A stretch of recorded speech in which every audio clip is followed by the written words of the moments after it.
नमस्कार, स्वागत है आप सबों का diet school of banking the focus IAS academy में। और मैं आपका दोस्त समीर हाजिर हूं आज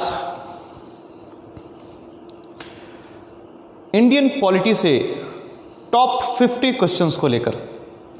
तो दोस्तों जल्द से जल्द जुड़ जाइए।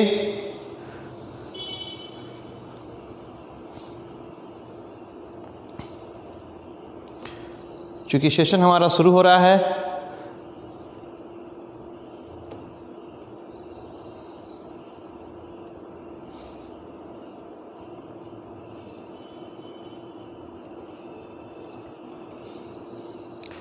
और कल की तरह आज बेईमानी नहीं चलनी चाहिए। आज जो है पूरा सेशन शेयर होना चाहिए। तो दोस्तों प्लीज़ आप अपना काम कीजिए। 50 क्वेश्चंस जो एसएससी के लिए हैं, जो आसाम पुलिस के लिए हैं, जो एपीएससी में आने वाले हैं, वो सारे क्वेश्चंस हम लोगों ने एक ग्रुप बना के रेडी किया है।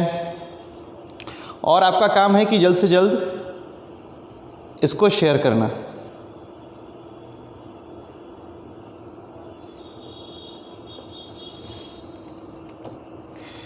तब तक मैं भी अपने बच्चों को शेयर कर देता हूँ, सारे बच्चे आ जाएंगे।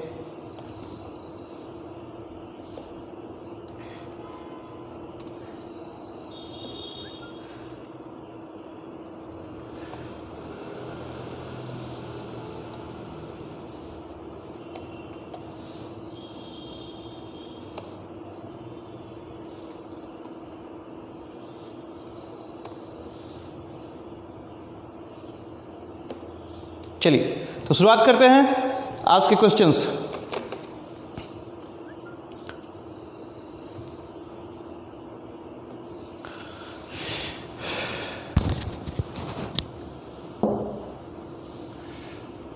सबसे पहला सवाल, what is the minimum age required to become vice president of India? Good evening Abhay babu. चलिए शेयर कीजिए सभी कोई प्लीज। क्योंकि सेशन जितना शेयर होगा, जितने बच्चे ज्वाइन करेंगे उतना मज़ा आएगा। तो प्लीज़ सभी कोई सेशन शेयर कीजिए, तो मुझे भी अच्छा लगेगा और आपको भी अच्छा लगेगा। जल्दी। What is the minimum age required to become vice president of India?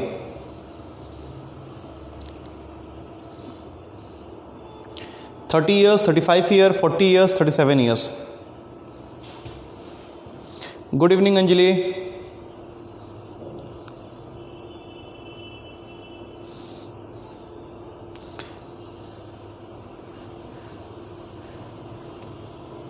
Share कीजिए प्लीज।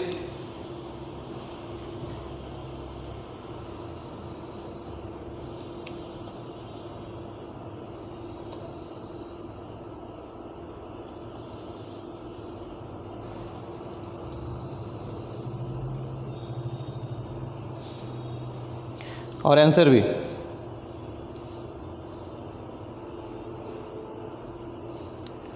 ओके, तो अभय सिंह का आंसर आया 35 ईयर। और बच्चों का answer? What is the minimum age required to become vice president of India? चलिए, तो अभय बाबू का आंसर है 35। तो बिल्कुल सही है, 35 is right answer.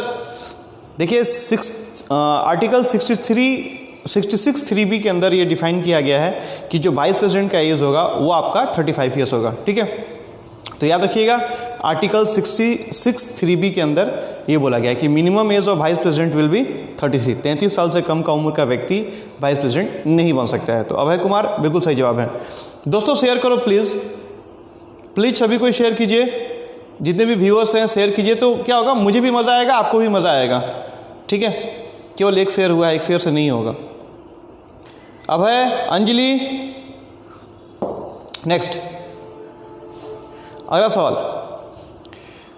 Which of the following writ of the high court or the Supreme Court is issued to restrain a person from holding a public office which he is not be entitled? Naren Kurmi, बहुत दिन बाद बेटा दिखाई दिए। जल्दी से, which is the following writ of the high court, which of the following writ of the High Court or the Supreme Court is issued to restrain a person from holding a public office which he is not entitled to?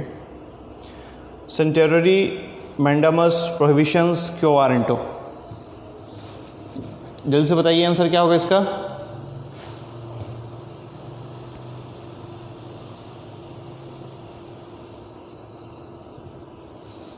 चलो, तो अभय सिंह का answer आया D, क्यो warranto. अच्छा, और लोगों का answer?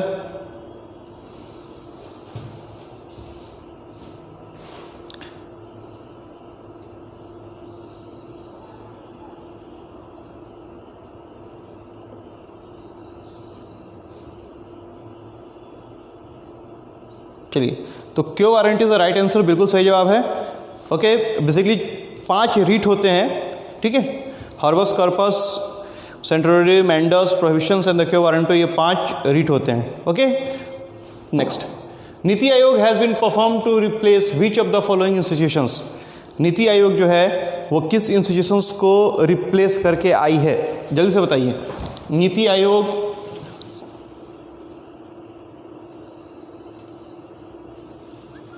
किस इंस्टीट्यूशंस को रिप्लेस करके आई है, जल्दी से। द नीति आयोग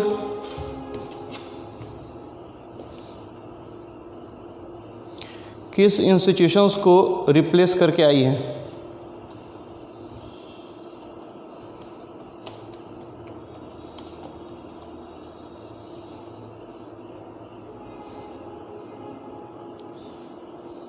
मानस आ गया, वेरी गुड। सभी को प्लीज़ शेयर कीजिए। देखिए 19-20 फॉलोअर्स व्यूअर्स से ना मुझे मज़ा नहीं आता है, ठीक है, व्यूअर्स ज़्यादा होने चाहिए। ओके, तो planning commission is the right answer, बिल्कुल सही है। Planning commission, NITI Aayog national institute for transforming institutions, ठीक है ना, ये एक गवर्नमेंट पॉलिसी है और बेसिकली नेशनल ये नीति आयोग को ना थिंक टैंक भी वो हम लोग बोलते हैं, ठीक है ना, this is a think tank, इसको हम लोग थिंक टैंक बोलते हैं कि ये प्लान को इम्प्लीमेंट करती है। ओके, तो नीति आयोग जो है वो सही आंसर है, प्लानिंग कमीशन का सही आंसर है, जिसका फॉर्मेशन 2012 में हुआ था। 1 जनवरी 2012 में रेजोल्यूशन लाके प्राइम मिनिस्टर साहब ने बेसिकली इसका फॉर्मेशन होता, और नीति आयोग के जो चेयरमैन होते हैं वो प्राइम मिनिस्टर होते हैं, याद रखिएगा। नीति आयोग के जो भी चेयरमैन होंगे वो उस समय के जो प्राइम मिनिस्टर होंगे वो नीति आयोग के चेयरमैन होंगे। ओके, तो these are some information NITI Aayog को लेकर। नेक्स्ट क्वेश्चन देखते हैं क्या है अगला सवाल। How many fundamental rights are mentioned in the Indian constitutions.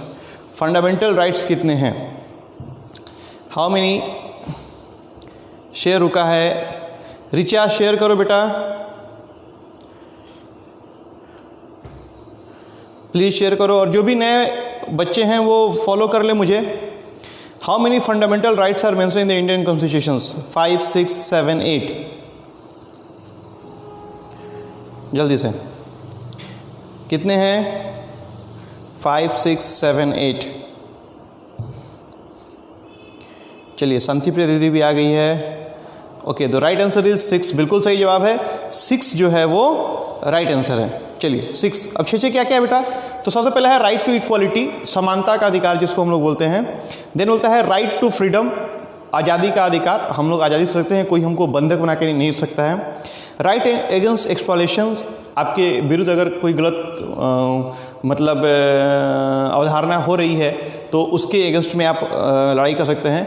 Right to freedom of religion, आपको अपने रीजन के लिए फ्रीडम है, आप हिंदू मुस्लिम सिख ईसाई जो भी हैं, आपको अपनी धर्म को मानने के लिए फ्रीडम है, आज़ादी है। कल्चरल एंड एजुकेशनल राइट्स, जो एजुकेशनल राइट्स है, आपको कहीं भी जाके किसी भी जगह जाके पढ़ने का और कोई भी कल्चर को अपनाने का राइट्स है। And the last is constitutional remedies, जो होता है ये भी एक राइट है जिसको लेकर बहुत सारे मूवीज़ बन चुकी हैं, ठीक है। तो 6 राइट्स जो हैं वो आपके हैं। ओके, तो याद रखिएगा टोटल आपके 6 राइट्स हैं, fundamental rights. Okay, next question.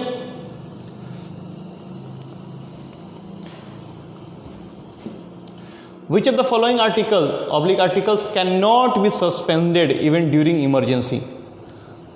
कौन सा आर्टिकल है इसमें जो इमरजेंसी के दौरान भी सस्पेंड नहीं हो सकता है? जब भी इमरजेंसी लगती है ना, तो आपके कुछ राइट्स जो हैं उनको हम लोग रोक लेते हैं। ठीक है, आपको बताना है कि कौन से 2 आर्टिकल हैं जो इमरजेंसी के दौरान भी नहीं आपके रोके जा सकते हैं, सस्पेंड नहीं हो सकते हैं। पहला option article 19, 20 and 21, 22 and 23, 24 and 26।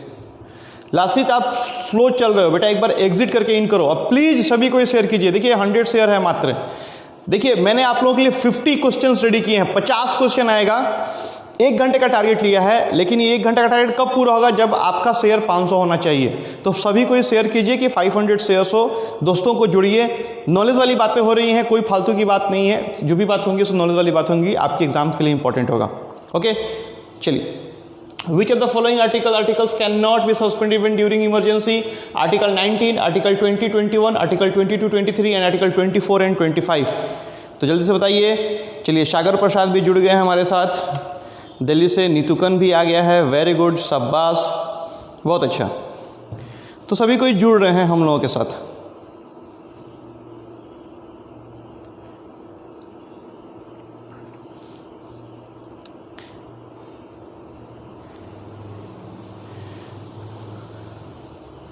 Okay, तो article basically the right answer is article 20 and article 21। ठीक है ना, आर्टिकल 20 एंड 21 जो है ये आपको सस्पेंड नहीं होंगे ड्यूरिंग द आपके ये क्या उसको बोलते हैं, emergency.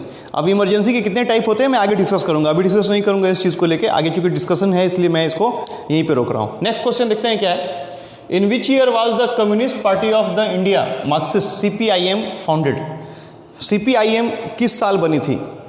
CPIM Communist Party of India CPIM किस साल बनी थी? जल्दी, CPIM किस साल बनी थी?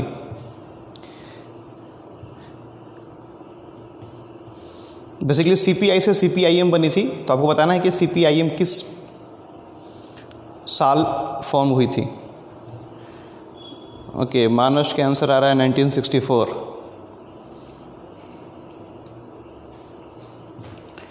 चलिए बच्चों, शेयर नहीं हो रहा है, शेयर करो प्लीज। नरेंद्र बाबू शेयर कीजिए, मानस शेयर करो बेटा। ओके, तो right answer is 1964 is the right answer. CPI से CPIM बना था, ठीक है ना। कोलकाता में इसका गठन हुआ था, कलकत्ता में। तो CPIM बेसिकली 1964 में कलकत्ता में फाउंड हुआ था। Very good, yes. Next question, which fundamental right in the Indian Constitution prohibits trafficking, forced labor and the children working under 14 years of age? Right to equality, right to freedom, right to exploitation, right to freedom of religion. Which fundamental rights in the Indian Constitution prohibits trafficking, forced labor and the children working under 14 years of age? 14 साल के बच्चों के लिए क्या क्या rights बनाए गए हैं? Basically trafficking provision, force labour जो है, चिल्ड्रन वर्किंग जो काम कर रहे हैं, वो कैसे हैं, किस में है? Equality, freedom, exploitations and the freedom of religion.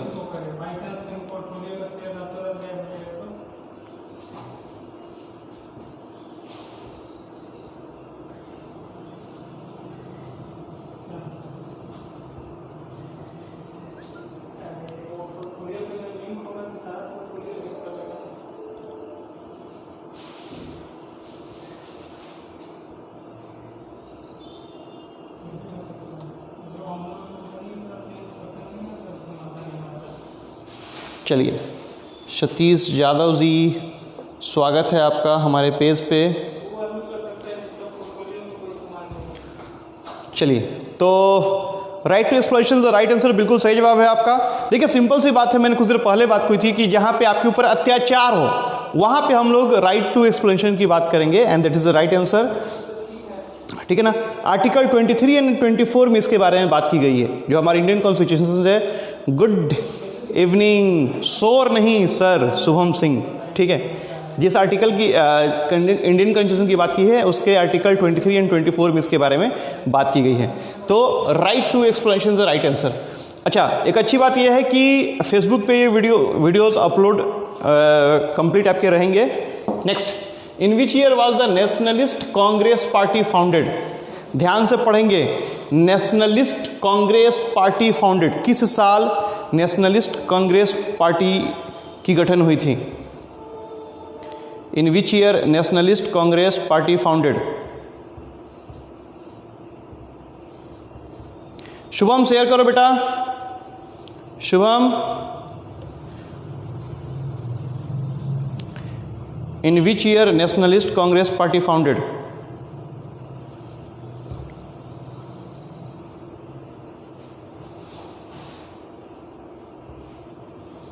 देखिए केवल 119 शेयर से ना कुछ नहीं होने वाला है, प्लीज शेयर कीजिए अधिक से अधिक लोगों के बीच।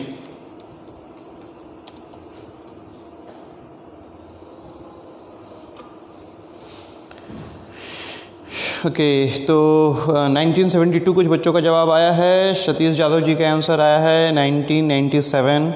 ओके चलिए तो बता दूं, एनसीपी का गठन जो हुआ था वो 25 मई 1999 को हुआ था और एनसीपी का जो चुनाव चिन्ह है वो घड़ी है जिसमें 10:10 हो रहे हैं, ठीक है ना। तो याद रखिएगा NCP nationalist Congress party, not national Congress party, nationalist Congress party जो है नहीं हुआ है शेयर शुभम, और इनका चुनाव चिन्ह घड़ी है जिसमें 10:10 हो रहे हैं। ओके तो सही आंसर जो है वो 25 मई 1999 यानी कि B is the right answer. Okay Sharad Pawar चलिए next, which fundamental right in the Indian constitution state that every person has the right to practice, profess and the propagate the religion of their choice? Right of equality, right of freedom, right against exploitations, right to freedom of religion। Simple सा सवाल, simple सा answer, जल्दी बताइए। Which fundamental right of the Indian Constitution states that every person has the right to practice, profess and the propagate the religion of the choice? ठीक है, equality, freedom against exploitations and the freedom of religion। चलिए रजत बहुत देर से आया बेटा, रजत share करो। ये 120 पे शेयर रुका हुआ, ऐसे नहीं होगा यार, इसको कम से कम 500 पहुंचाओ आज तुम लोग। आप लोगों के लिए 50 क्वेश्चन रेडी किया है, top 50 questions. Nikita good evening, Nikita share कर बेटा। चलिए तो जो सही आंसर है right to freedom of religion, simple सी बात है, रिलीजन की बात की जा रही है और तो यहाँ पे हम लोग उसी के बारे में बात करेंगे। ओके निकिता शेयर करो बेटा। Next question, whose recommendation is mandatory to impeach the president of India from his office before the completion of his/her terms? मतलब कहने का मतलब कि किसके रिकमेंडेशन पे प्रेसिडेंट ऑफ इंडिया को उनके टर्म के कंप्लीट होने से पहले, ठीक है ना, महाअभियोग लगा के हटाया जा सकता है? Prime minister, speaker of Lok Sabha, chief justice of India, 2 houses of parliament.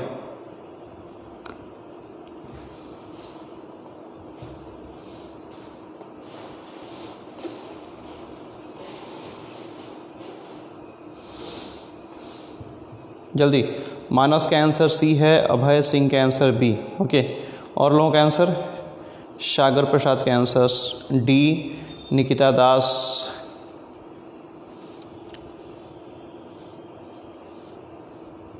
Shanti Priya दीदी आंसर सी। ओके देखिए the right answer is D, महाभियोग लगाने का काम जो है बेसिकली आपको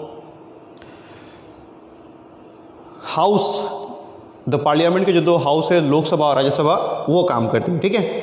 तो अकॉर्डिंग टू आर्टिकल 65(2) में बोला गया है कि इम्पीचमेंट का जो प्रपोजल है वो एटलीस्ट 14 डेज पहले, 14 दिन पहले रिटन नोटिस देना होगा एंड 1/3 ऑफ द मेंबर, ठीक है ना, जो भी हाउसेज है उसके 1/4 ऑफ द मेंबर जो हैं हाउसेज के, वो क्या करेंगे, सबमिट करेंगे, ठीक है। तो याद रखिएगा तो 3 चीज़, सबसे पहला जब भी इम्पीचमेंट की बात आएगी आर्टिकल 65(2)(a), याद रखिएगा article 65 in the bracket 2 in the bracket A, and उसके बाद 14 days before written notice, and इनके बाद 1/4 ऑफ द टोटल मेंबर्स जो होंगे हाउस के उनको साइन करके रिजोल्यूशन पे देना पड़ेगा, और 2/3 जो भी 2/3 मेंबर हैं हाउसेस के वो अगर एग्री करते हैं तो फिर राष्ट्रपति को इम्पीचमेंट के थ्रू मतलब महाभियोग लगा के हटाया जा सकता है, ठीक है। तो सही आंसर जो होगा 2 houses of the parliament. Next, how many types of the writs are there in the Indian constitutions? कितने तरह के रीट्स होते हैं इंडियन कॉन्स्टिट्यूशंस में? कितने तरह के रीट हैं?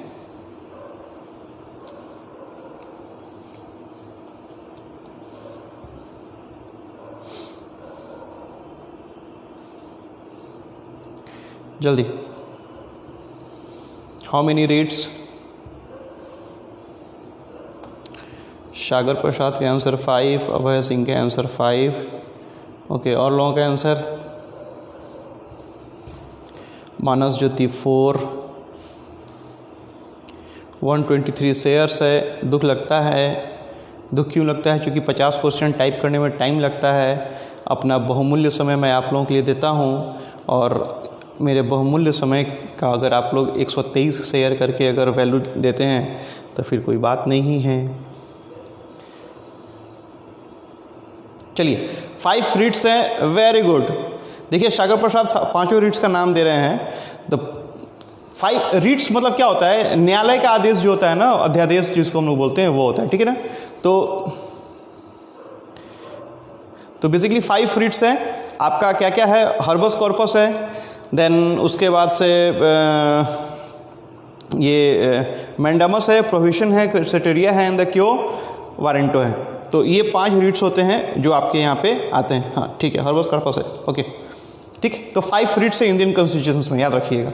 नेक्स्ट क्वेश्चन आते हैं, विच of the following is not included in the directive principle of state policy? DPSP भी बहुत लोग बोलता है इसको, जो बच्चे तैयारी करते हैं यूपीएससी एपीएससी की, उसको डीपीएसपी बोलते हैं, ठीक है ना। चलिए, आपको बताना है कि which of the following is not included in the directive principles of state policy? Prohibitions of liquor, right to work, equal wages for equal work, right to information.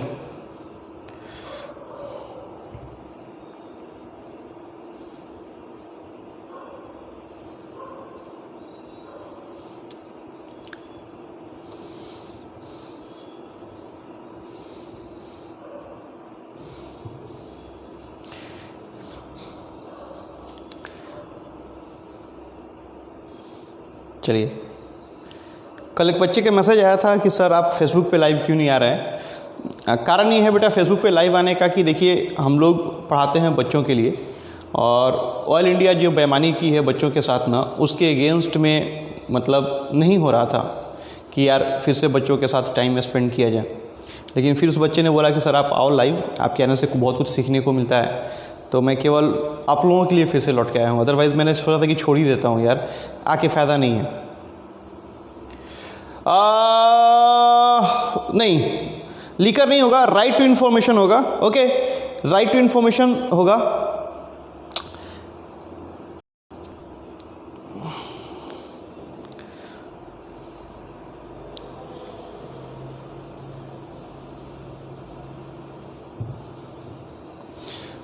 देखिए, राइट टू इन्फॉर्मेशन जो है ना, वो आपका organisation wise होता है, उसमें state principles, state policy का कोई बात नहीं है।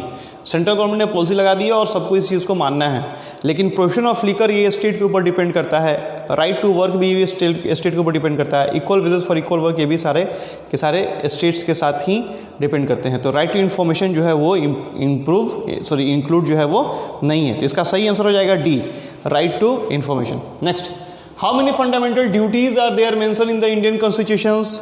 कितने फंडामेंटल ड्यूटीज हैं? जल्दी से बताइए, हाउ मेनी फंडामेंटल ड्यूटीज कितने हैं? How many fundamental duties are mentioned in the Indian constitution? जल्दी से बताइए, how many fundamental duties are mentioned in the Indian constitutions? Duties कितने हैं?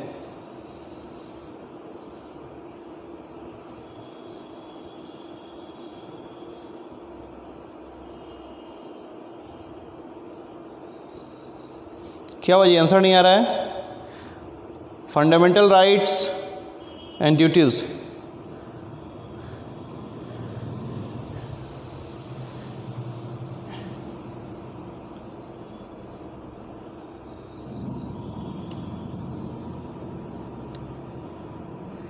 चलिए तो सही जवाब है फंडामेंटल जो ड्यूटीज है वो 11 है, ठीक है ना। 42nd अमेंडमेंट जो 1976 में हुआ था उसमें फंडामेंटल ड्यूटीज़ के बारे में डिस्कस किया गया था, अच्छे से ऐड किया गया था। और अगर आपको कुछ राइट्स दिए गए हैं तो आपके कुछ ड्यूटीज़ भी हैं, तो वही है फंडामेंटल ड्यूटीज़ आपके जो हैं वो 11 है टोटल। चलिए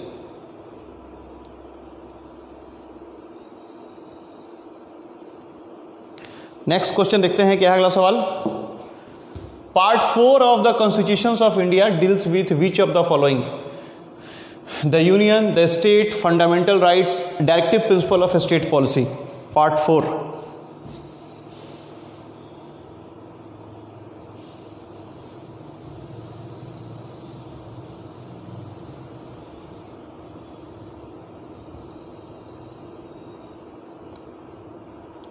जल्दी से बताइए पार्ट 4 जो है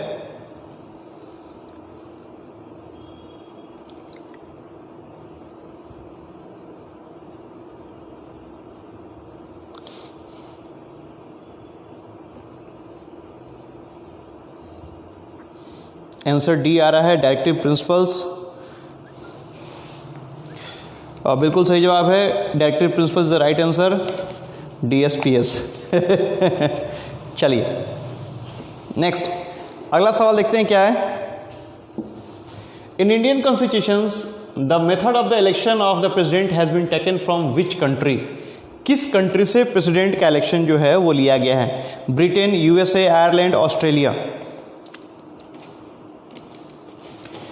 किस कंट्री से लिया गया है प्रेसिडेंट का इलेक्शन?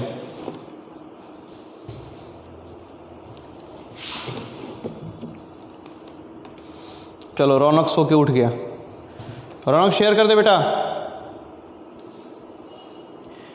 किस कंट्री से लिया गया है इंडियन प्रेसिडेंट?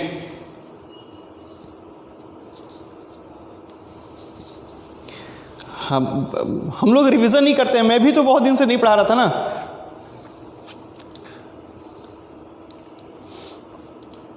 दिल टूट गया था, ऑयल के रिजल्ट के कारण दिल टूट गया था। फिर से सोचा हूँ चलो यार फिर से एक बार जगते हैं हम लोग। सागर प्रसाद जी शेयर कीजिएगा इसको दिल्ली में बच्चों के साथ please. I think Britain is the wrong answer. The method of election of president has been taken from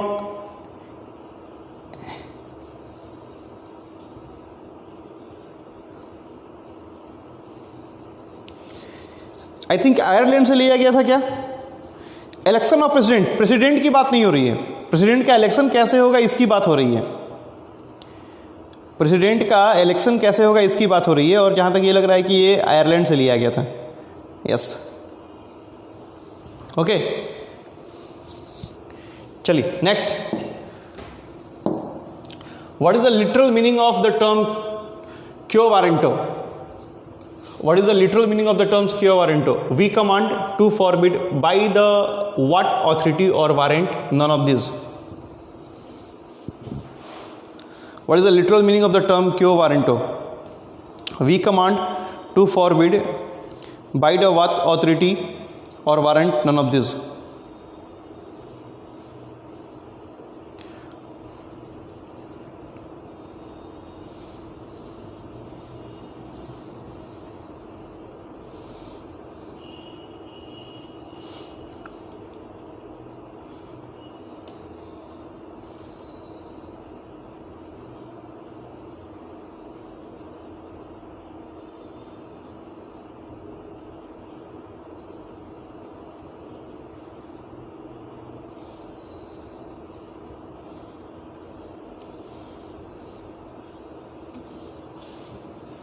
जल्दी से आंसर बताइए, जल्दी से fast.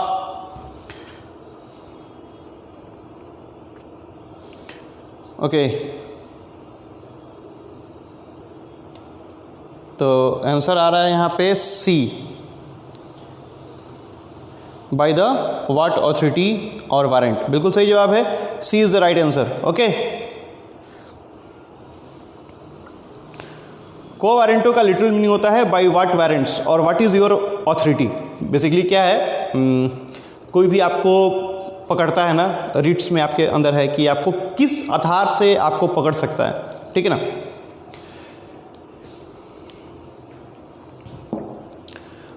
Who administers the oath of the president of India? जो प्रेसिडेंट ऑफ इंडिया का oath लेता है वो कौन एडमिनिस्टर करता है? Governor general of India, chief justice of India, prime minister of India, vice president of India?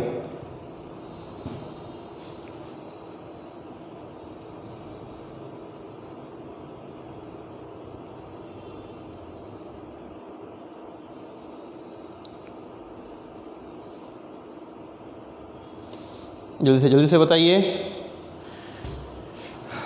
Leeladhar Upadhyay, chief justice of India. Common सवाल है, chief justice of India is the right answer, बिल्कुल सही जवाब है चीफ जस्टिस ऑफ इंडिया, ठीक है। चलिए, very good. Next question देखते हैं क्या है। Who among the following gave monistic theory of sovereignty? Next question, Who among the following gave monistic theory of the sovereignty? Austin, Darwin, Aristotle, Marx? जल्दी से बताइए।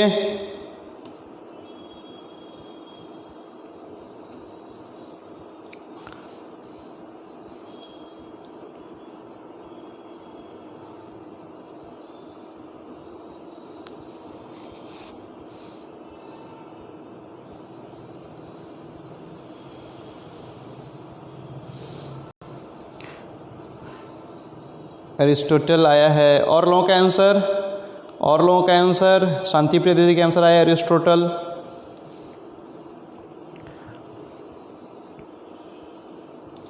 शांति प्रिय दीदी का आंसर। और लोगों का आंसर बोलिए। देखो तुम लोग तो शेयर कर नहीं रहे हो, तो मुझे ही शेयर करना पड़ेगा यार। कम से कम मिलके 200 शेयर तो कर दो, 500 नहीं होगा तो आज सभी कोई प्लीज़ 200 शेयर कीजिए तो 500 हो जाएगा। सॉरी 200 हो जाएगा, 500 तो नहीं है होगा।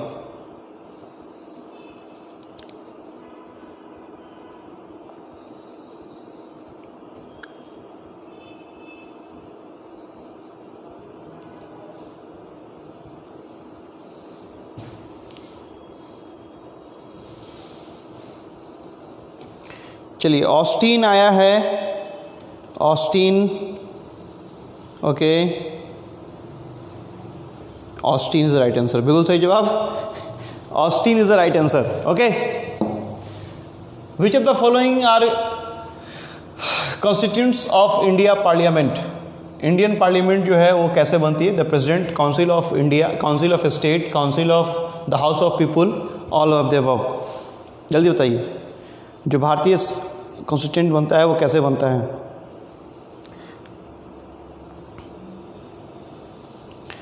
प्रेसिडेंट, काउंसिल ऑफ स्टेट जिसको राज्यसभा बोलते हैं, काउंसिल ऑफ पीपुल जिसको लोकसभा बोलते हैं, ऑल ऑफ द अबव? चलिए, very good, all of the above, ठीक है। कारण कि देखिए संसद के, पार्लियामेंट के 3 पिलर होते हैं, प्रेसिडेंट, देन लोकसभा और राज्यसभा, ठीक है। तो president, Lok Sabha, Rajya Sabha, all of the above होगा, सही आंसर है आपका, वेरी गुड, शाबाश। Who among the following is the executive head of the state in India? Who among the following is the executive head of a state of India? जल्दी बताइए। Who among the following is the executive head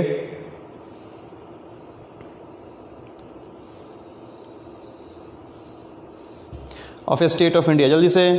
prime minister, president, cabinet secretary, finance secretary?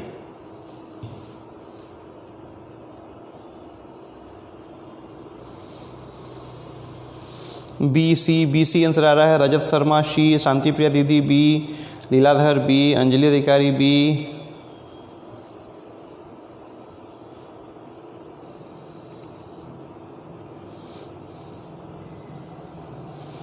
जल्दी से। B C से नहीं होगा बेटा।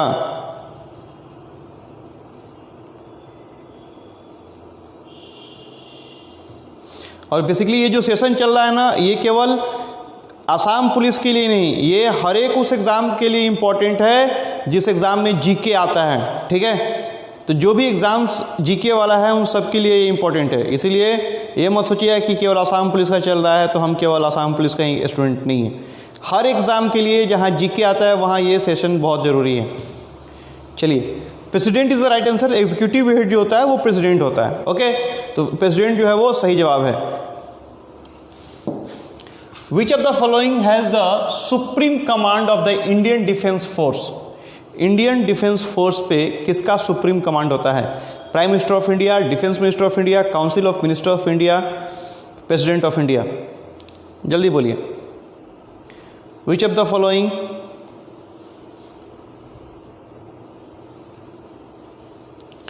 विच of the following is the executive head of the state of India? अच्छा, ये तुम ना शेयर नहीं कर रहे हो यार, ऐसे मत करो। देखो 25 व्यूअर्स हैं, 2-2 शेयर करोगे तो 200 हो जाएगा, ठीक है? तो प्लीज़ 2-2 करो। देखो 50 क्वेश्चन मैंने आप लोगों के लिए रेडी किया है और 1 घंटे में कंप्लीट करूंगा, लेकिन कब? जब आपका 200 शेयर हो जाएगा तब। तो सभी कोई 2-2 शेयर करो। अंजलि, अभय, रौनक,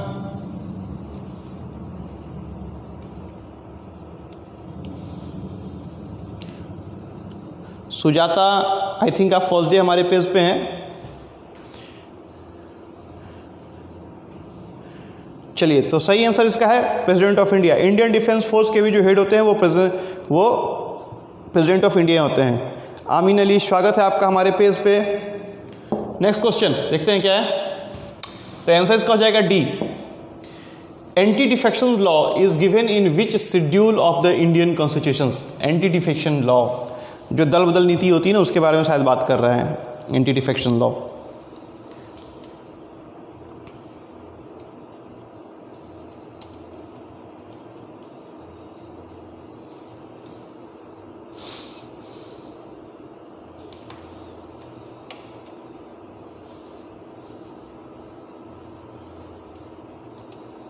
जल्दी।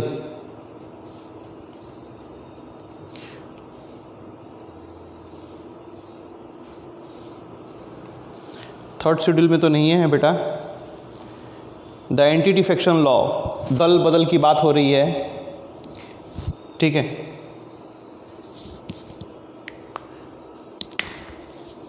बेसिकली राजीव गांधी साहब का ये लाया हुआ था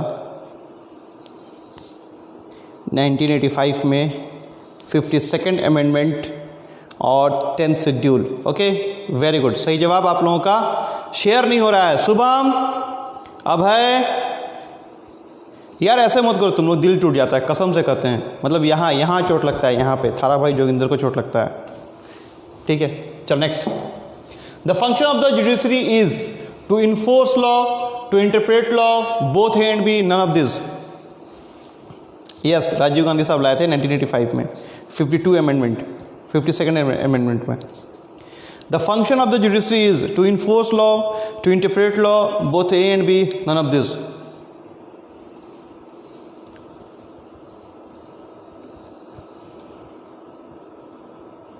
एक 150 पे शेयर रुका हुआ है। छी, शर्म आता है यार तुम लोगों के साथ।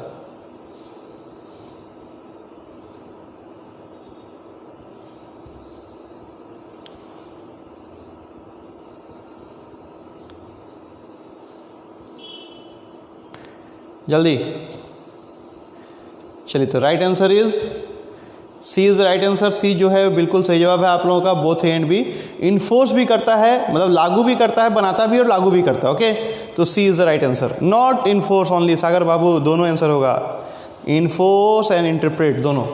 Next, who appoints governor of a state in India? Governor को कौन अपॉइंट करता है? Who appoint governor of a state in India? Prime minister, council of ministers, जज of supreme court, president of India? जल्दी से बताइए। Who appoints governor of a state in India? जल्दी से।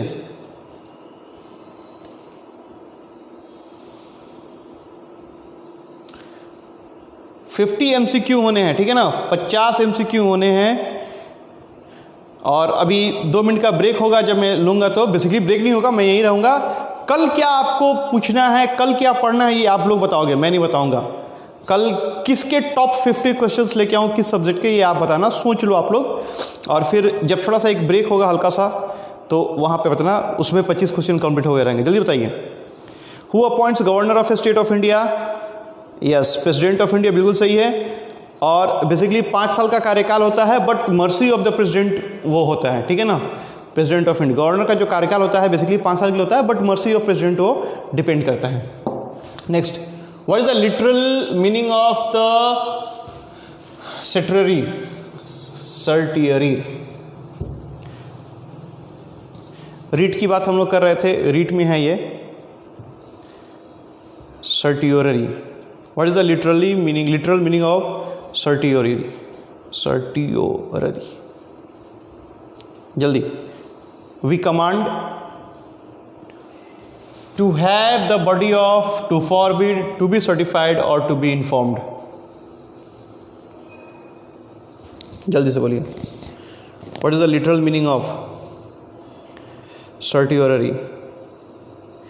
To command, to have the body of, to forbid, to be certified और to be informed.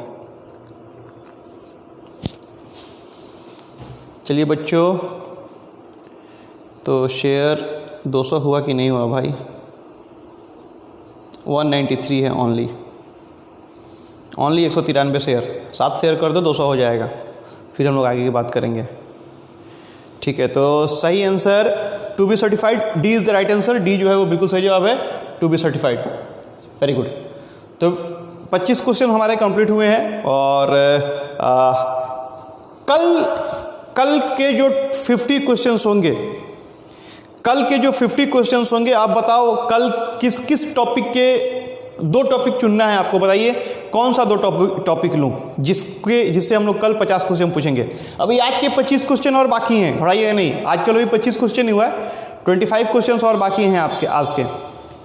तो आज के 25 क्वेश्चन और आने वाले हैं, लेकिन कल आपको क्या चाहिए आप बताइए मुझे, कमेंट सेक्शन में बताइए कि कल क्या चाहिए आपको। 2 सब्जेक्ट बताइए, 25 क्वेश्चन 2 सब्जेक्ट से लूंगा मैं। ओके, इंडियन हिस्ट्री ले लेता हूं एक। इंडियन हिस्ट्री में क्या, मॉडर्न या एंशिएंट, क्या होगा? आज तो कॉन्स्टिट्यूशन चल रहा है बेटा, आज पॉलिटी चल रही है, आज कॉन्स्टिट्यूशन चल रहा है, तो कल के लिए पॉलिटी को छोड़ देते हैं, हिस्ट्री एक ले लेता हूं। और बताओ क्या ले लूं? एक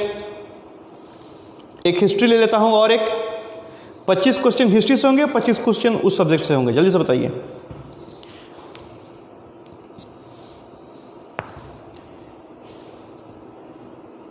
चलिए, very good. Culture of Assam, ठीक है। तो कल ना हम लोग मॉडर्न हिस्ट्री और कल्चर ऑफ आसाम, इसके क्वेश्चन में लेके आऊंगा कल 50 क्वेश्चन, ठीक है। मॉडर्न हिस्ट्री और कल्चर ऑफ आसाम का क्वेश्चन कल लेके 50 आऊंगा, ठीक है ना। चलिए, तो शुरुआत करते हैं सेकंड सेगमेंट, ठीक है। 26वां क्वेश्चन आपके सामने आ रहा है। और after recording, after live classes, ये सारे पीडीएफ मेरे ऐप डाइट पे अवेलेबल हो जाएंगे। आप diet app Google play store पे डाउनलोड करेंगे, वहाँ से इनके पीडीएफ जो हैं वो आपको मिल जाएंगे, आप वहाँ से इसके पीडीएफ को भी ले सकते हैं। और इस क्लास का वीडियो बेसिकली मैं यूट्यूब पे भी डाल दूंगा, ठीक है। तो यूट्यूब पे भी डाल दूंगा, वहाँ से भी आप इसके वीडियोज़ को देख सकते हैं, ठीक है। कल मॉडर्न हिस्ट्री और आसाम कल्चर करते हैं, चलो कल इसी को करते हैं। आइए, who among the following is not a member of any the 2 houses of our country? Prime minister, finance minister, president, railway minister. और शेयर करो प्लीज। देखो, आपसे मैं पूछ रहा हूं तो आपको भी मुझे सपोर्ट करना होगा, आप लोग प्लीज शेयर करो यार, 500 शेयर कम से कम कंप्लीट करो। आज तो नहीं हो पाएगा मुझे लग रहा है, लेकिन चाहोगे तो हो सकता है। Who among the following is not a member of any of the 2 houses of our country? Prime minister, finance minister, president, railway minister. जल्दी बताइए। Prime minister, finance minister, president, railway minister. Who among the following is not a member of any of the 2 houses of our country? Prime, finance, president and railway. तो सही जवाब है सी, president जो है वो नहीं है। ओके, अगला सवाल आ गया। Which article of Indian Constitution has the provision for national emergency? ठीक है बेटा, रेलवे मिनिस्टर होता है part. Which article of the Indian Constitution has the provision of national emergency? Okay, किस आर्टिकल में नेशनल इमरजेंसी का प्रोविजंस है? Article 350, article 352, article 360, article 280। Which article of the Indian Constitution has the provision for national emergency? Article 350, article 352, article 360, article 280।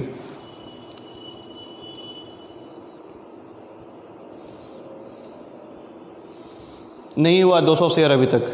छी, चलिए याद रखिएगा, terms को confuse नहीं होइएगा। नेशनल इमरजेंसी की बात की जा रही है, और नेशनल इमरजेंसी की बात की जाएगी तो आर्टिकल 352 की बात की जाएगी। 352 इज द राइट आंसर, बिल्कुल सही जवाब 352। Next question, fundamental duties are mentioned in which of the following part of the Indian constitution. Fundamental जो ड्यूटी है वो इंडियन कॉन्स्टिट्यूशन के किस पार्ट में है? Part 2, part 3, part 5, part 4A। जल्दी से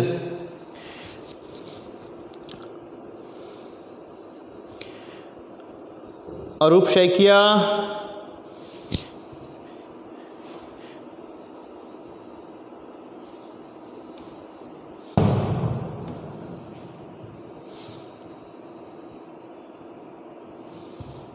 चलिए फंडामेंटल ड्यूटीज अविनाश, अरे वाह अविनाश आ गया, ठीक है। तो part 4A is the right answer, बिल्कुल सही जवाब है पार्ट 4A, बिल्कुल सही जवाब पार्ट 4A में है। जिन बच्चों का आंसर डी है उनका जवाब सही है, याद रखिएगा। Fundamental duties part 4A।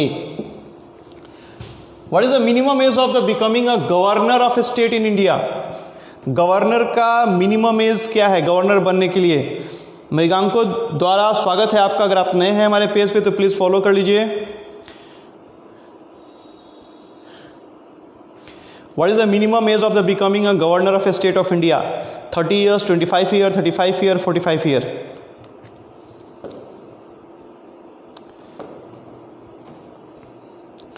चलो सही जवाब है, the right answer is 35 year. तो जिन बच्चों का 35 ईयर आया है उनका जवाब बिल्कुल सही है। Okay, very good. Next, which of the following is a feature of federal government? कौन सा इसमें से फीचर है फेडरल गवर्नमेंट का? ऑप्शन है supremacy of parliament, supremacy of judiciary, division of powers between federal and the state government, single citizenship. Which of the following is a feature of federal government?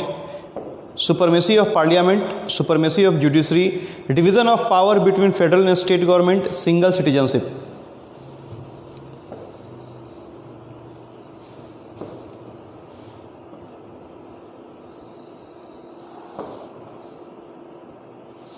चलिए, तो C is right answer, बिल्कुल सही है शिवजी गुप्ता का।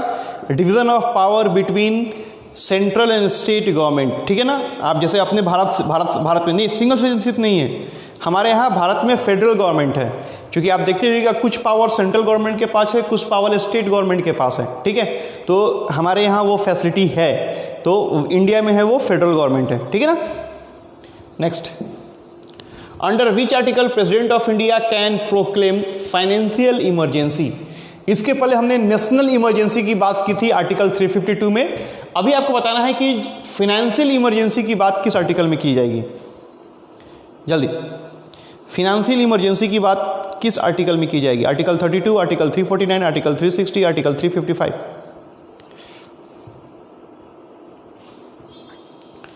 जल्दी जल्दी जल्दी जल्दी जल्दी जल्दी।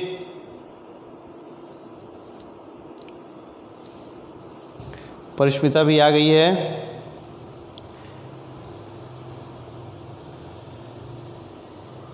चलिए,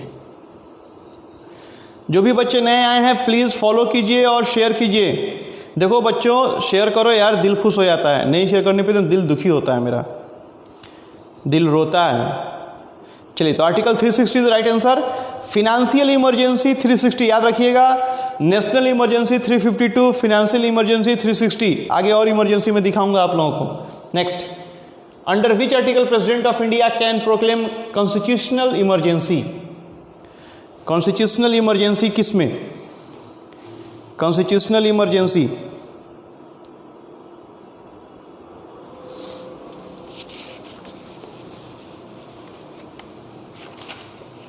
जल्दी से बताइए, कॉन्स्टिट्यूशनल इमरजेंसी किस आर्टिकल में है?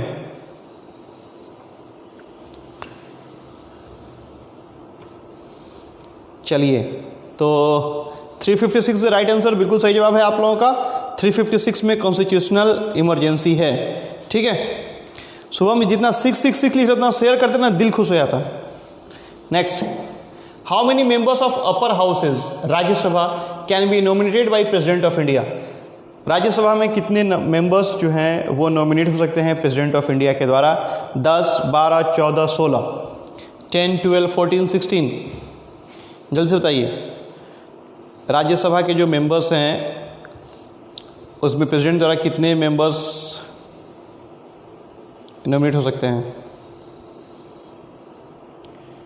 बेटा 250 कर दो सब मिलके, अच्छा लगेगा, खुशी होगी।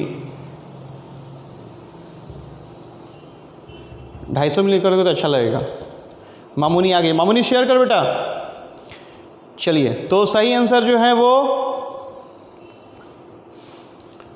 क्या हुआ जी?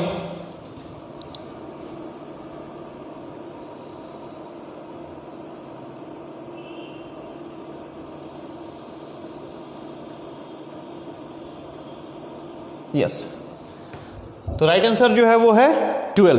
Very good, 12 is the right answer. और याद रखिएगा, बेसिकली राज्यसभा का कार्यकाल होता है 6 सालों के लिए, और हर एक 2 साल पे 1/3 सदस्य जो होते हैं वो फिर से आपको मनोनीत होते हैं। बेसिकली क्या होता है, इसका चुनाव नहीं होता है राज्यसभा का, वो पब्लिक के द्वारा चुनाव नहीं होता है, ठीक है ना। तो याद रखिएगा इस बात को लेके, आम पब्लिक, राज्यसभा के चुनाव में आम पब्लिक का कोई यूज नहीं है, ठीक है। तो 12 is the right answer. Next, which of the following is justiciable in nature. ठीक है, fundamental duties, directive principle of state policy, fundamental right, none of this. Which of the following is justiciable in nature, fundamental duties, directive principle of state policies, fundamental rights, and none of this.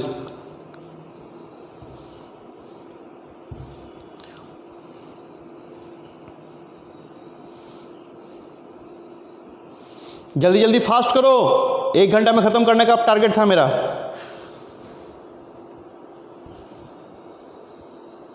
चलिए, C is right answer, fundamental right सही जवाब है आप लोगों का। Very good, शाबाश। अगला सवाल देखते हैं क्या है। Which of the following amendment is also known as the mini constitution of India? इतना ना अमेंडमेंट में इतनी अच्छी अच्छी बातें हुई थी जिसको मिनी कॉन्स्टिट्यूशन ऑफ इंडिया का नाम दिया गया। 7th amendment, 42nd amendment, 44th amendment, 74th amendment. Which of the following amendment is also known as the mini constitution of India? 7th, 42, 44, 74।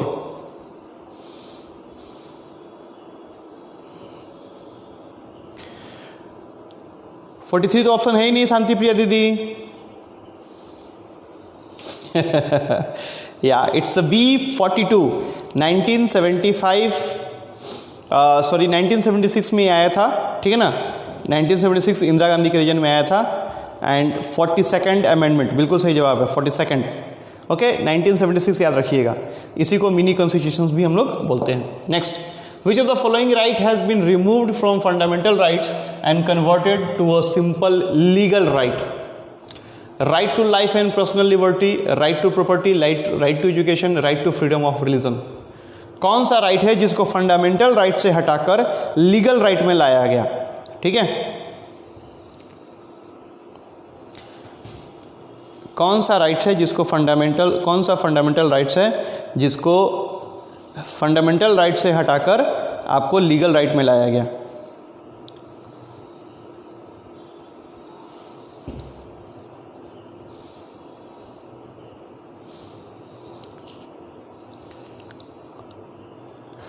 चलिए, सही जवाब बिल्कुल सही है, राइट टू प्रॉपर्टी बिल्कुल सही जवाब।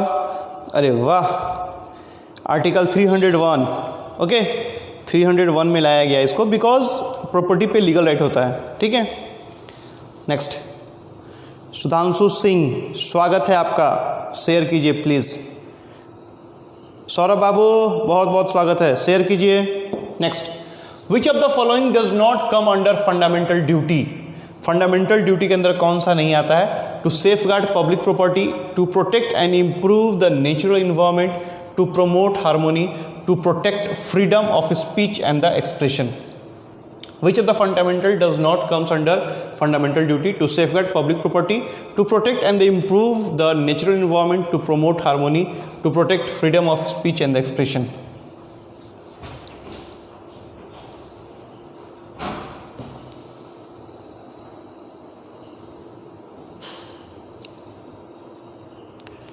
आई थिंक अरूप सैकिया सोनारी से हैं क्या बेटा आप?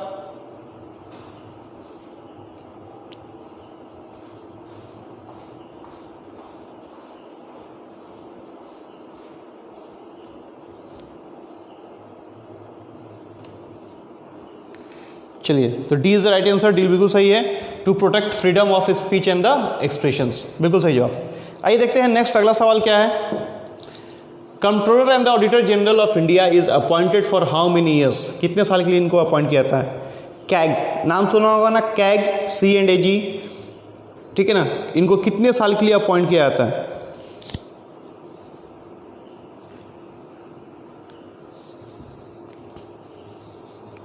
दो, 4, 6, 5।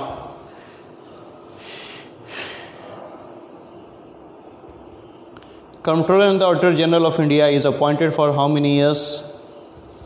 चलिए, मृगांक द्वारा का आंसर सही आ रहा है। The right answer is C, Vivek Upadhyay गलत आंसर है, नहीं सी, 6 साल के लिए किया जाता है, ठीक है ना। सही आंसर जो होगा वो 6 ईयर्स, ओके, 6 ईयर के लिए करते हैं हम लोग, ठीक है। बेसिकली 6 ईयर या 65 एज तक के लिए होता है, ओके। तो 6 साल के लिए या 6 ईयर। चलिए next, who is the custodian of the contingency fund of the India? Contingency fund जो होती है ना, आपातकालीन फंड जिसको हम लोग बोलते हैं, उसका कस्टडियन कौन है? प्राइम मिनिस्टर, जज of supreme court, president, finance minister.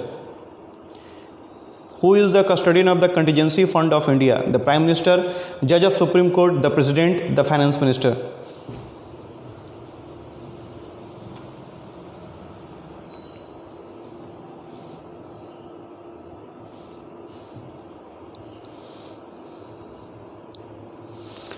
देखो, अगर अच्छा लगता है सेशन में तो शेयर किया करो सब। जानते हो, शेयर करने के लिए बोलना नहीं चाहिए हमको, लेकिन बोलना पड़ता है, दुख लगता है, क्या करोगे, क्योंकि हमको पता है।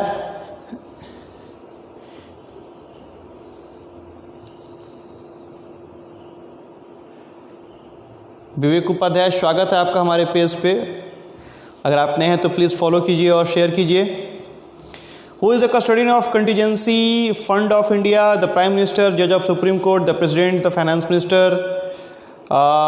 मे बी इट्स सी, बिल्कुल सही जवाब है, C is the right answer. President होते हैं, वेरी गुड, शाबाश, ठीक है। तो president is the right answer. Next आते हैं अगला सवाल।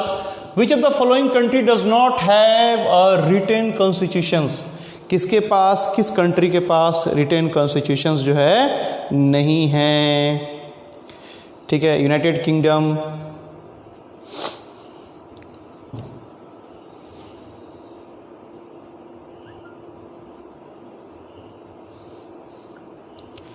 जल्दी से बताइए। United Kingdom, Australia, United State of America, Bangladesh. Manas का आंसर आया यूके, शुभम बाबू का आंसर बांग्लादेश, यूके। तो UK is right answer. UK के पास रिटन कॉन्स्टिट्यूशंस जो है वो नहीं है। United Kingdom right answer. Common सवाल है, अक्सर एग्जाम में आता है, ठीक है ना। कॉमन सवाल है, अक्सर एग्जाम में आता है। देखो सभी कोई यार 2-2 शेयर करो तो प्लीज 2 शेयर्स, ज़्यादा नहीं, 2 शेयर सब कोई कर दो। 2 शेयर्स, 2 शेयर सब कोई कीजिए, 2-2 शेयर, ज़्यादा नहीं करना है। मामूनी तुम ज़्यादा शेयर करेगी, ठीक है। सही आंसर जो है वो है United Kingdom. Next question, in the Indian parliamentary system vote of account is valid for how many months except the year of election? In the Indian parliamentary system vote on account is valid for how many months except the year of election? 2 months, 3 months, 6 months, 9 months?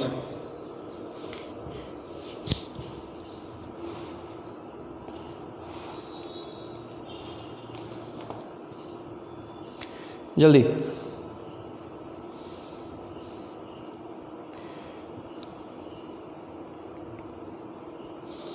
Vote of accounts, Surjit share करो बेटा, देर कर दी आने में। 1 घंटे से session चल रहा है मेरा ये। तो 2 शेयर बोल रहा हूँ तो तुम लोगों ने 2 किए, सभी किसी को बोला 2 शेयर करने के लिए बेटा। चलिए, तो 2 months is the right answer. इसका जवाब भी है 2 महीने, ठीक है ना, 2 महीने का समय होता है। Very good. Next, India has taken the concept of judicial review from which countries constitutions. जो जुडिशियल रिव्यू है किस कंट्री के कॉन्स्टिट्यूशन से लिया गया है?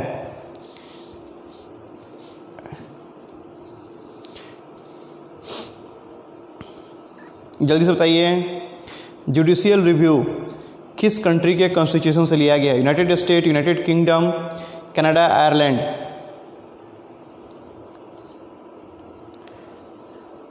चलिए, सागर बाबू का आंसर आया ए, विवेक उपाध्याय, आयरलैंड। सागर जी आप शेयर नहीं करते हैं ना यार, शेयर कीजिए आप भी। आप तो बाहर रहते हैं, आसाम से बाहर रहते हैं, अगर आप शेयर करेंगे तो आसाम के बाहर के बच्चों को भी जानकारियाँ मिलेंगी। ये सब वैसे जानकारियाँ कॉमन जानकारी है, लेकिन फिर भी एक रिवाइज करने का अच्छा तरीका है ये। चलिए, तो US is the right answer. United state जो है वो सही जवाब है, ठीक है। ओके, नेक्स्ट क्वेश्चन देखते हैं, अगला सवाल क्या है। How many times a person can be elected as the president of India? कितनी बार कोई व्यक्ति प्रेसिडेंट बन सकता है? बताइए, कितनी बार कोई व्यक्ति प्रेसिडेंट बन सकता है? जल्दी से बताइए। How many times a person can be elected as the president of India?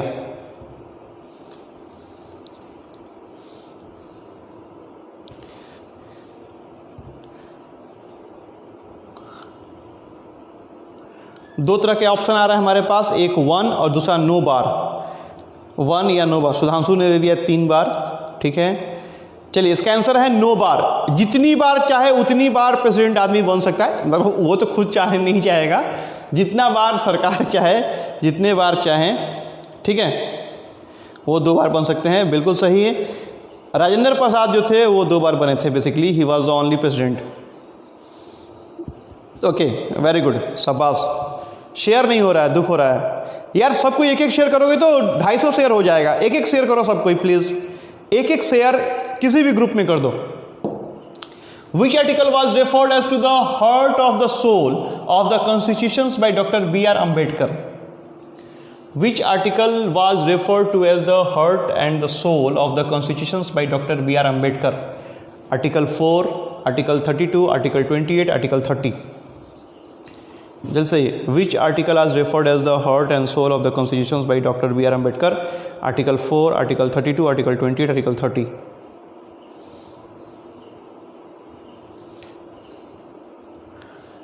Shivji ने भी शेयर नहीं किया है अभी तक।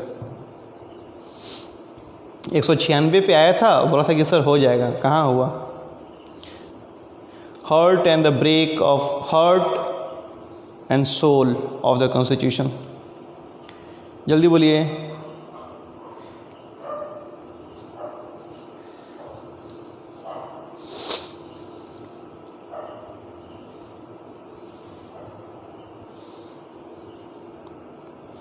चलो, वेरी गुड, शाबाश।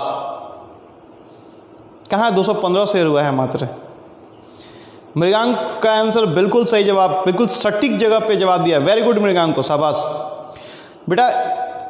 आर्टिकल 32 और इसमें राइट टू कॉन्स्टिट्यूशनल रेमेडीज है। इसका मतलब ये है कि पार्ट 3 में है ये, और आर्टिकल 32 है।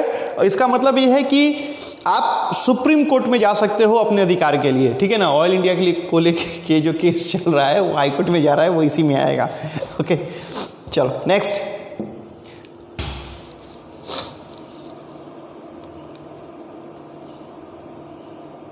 Okay, which of the following provision needs a special majority in parliament?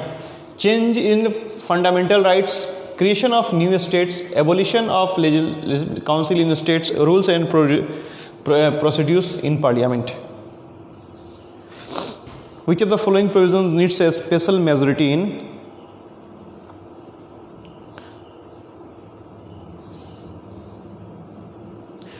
जल्दी।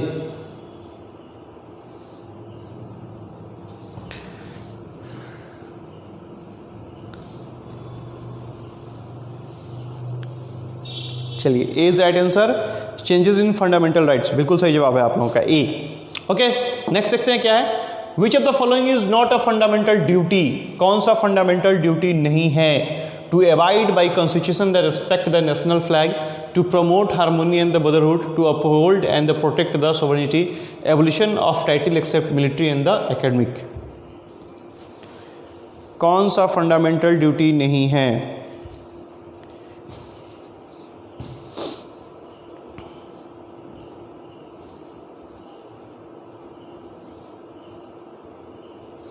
देखिए आपको राइट्स मिले हैं तो आपको कुछ ड्यूटीज भी हैं, ठीक है ना।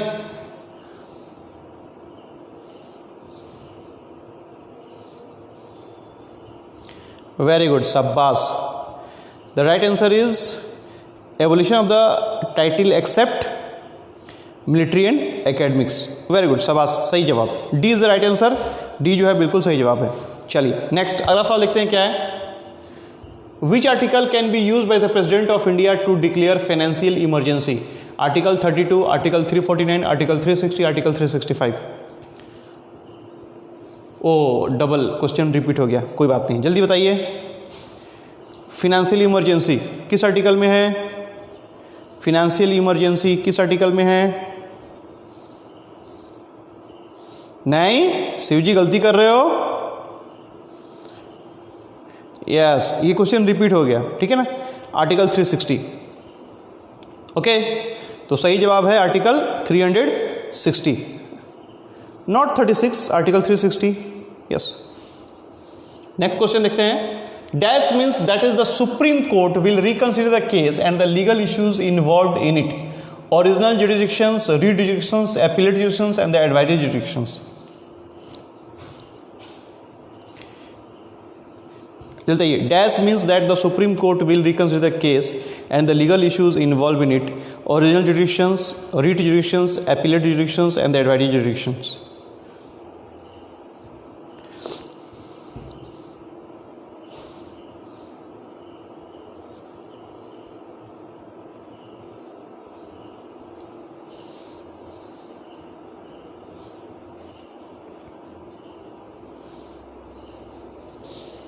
जल्दी सभी कोई प्लीज एक एक शेयर कीजिए ना। 250 शेयर हो जाएगा अगर एक एक शेयर सभी कीजिएगा तो। अगर आप लोगों को क्लासेस अच्छा लगता है, आप लोगों को लगता है कि हाँ यार सर को मोटिवेट करें, देखिए क्या है ना, मोटिवेशन बहुत ज़रूरी है। और मोटिवेशन कब मिलेगा, जब आप इसको शेयर करोगे। आप शेयर नहीं करोगे ना तो मोटिवेशन नहीं मिलेगा। तो एक एक शेयर सभी कोई कीजिए। एक एक शेयर करने से 250 शेयर आपका हो जाएगा। चलो मैं भी एक कर देता हूँ, आपको भी एक एक शेयर करना है, ठीक है। कोई 2-3 भी कर सकता है, लेकिन अगर आप लोग करोगे तो 250 शेयर हो जाएगा।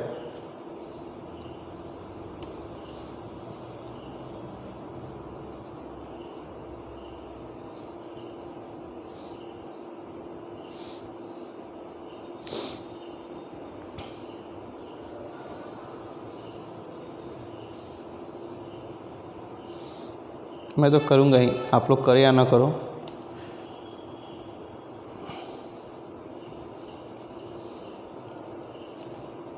चलो, तो सही आंसर जो है इसका वो है एपीलेट जुरिडिक्शंस, ठीक है ना। Right answer appellate jurisdiction is the right answer, ठीक है। जो भी बच्चे नए हैं प्लीज फॉलो कर ले मुझे। चलिए नेक्स्ट क्वेश्चन देखते हैं। Which amendment of the constitution of India increase the age of the retirement of high court जज from 60 to 62 years? Which amendment of the constitutions of India increase the age of retirement of high court judge from 60 to 62 years?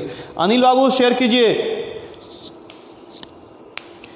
Which amendment of the Indian constitutions of India increase the age of retirement of high court judge from 60 to 62 years? जल्दी 10th, 12th, 15th to 45th. Oh my God.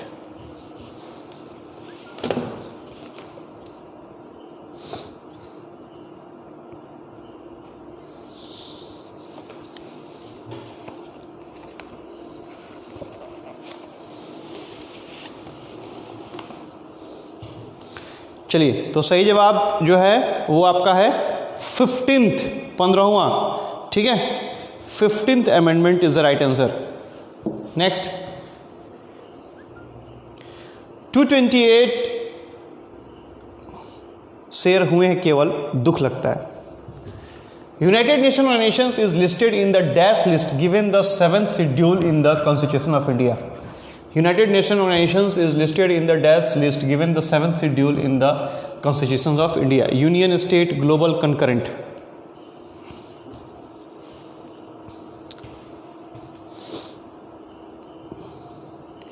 इसका जवाब तो सागर बाबू को पता होगा, या जो बच्चे एपीएससी यूपीएससी तैयारी करें उनको पता होना चाहिए इसका जवाब।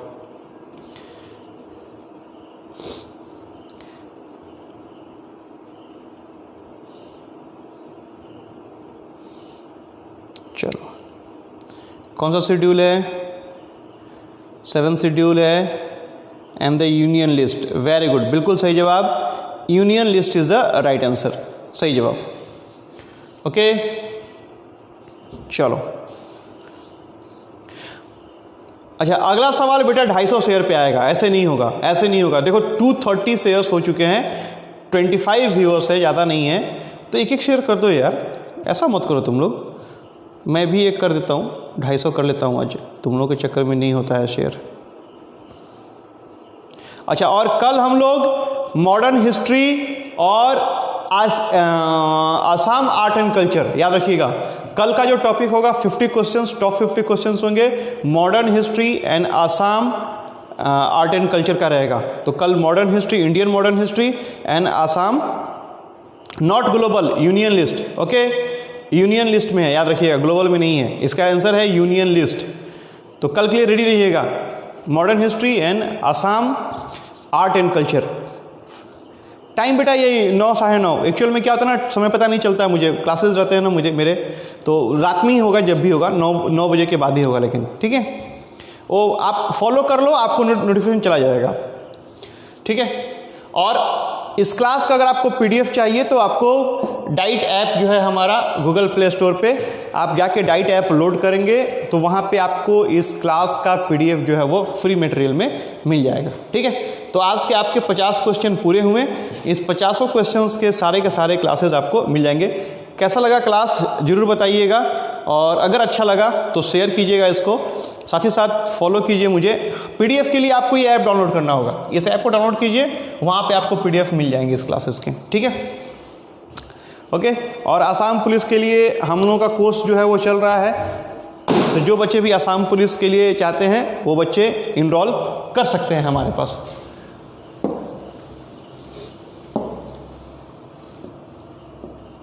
तो आज के लिए इतना ही, मिलते हैं फिर कल इसी समय पे। तब तक के लिए नमस्कार, जय हिंद, जय भारत, जय आसाम।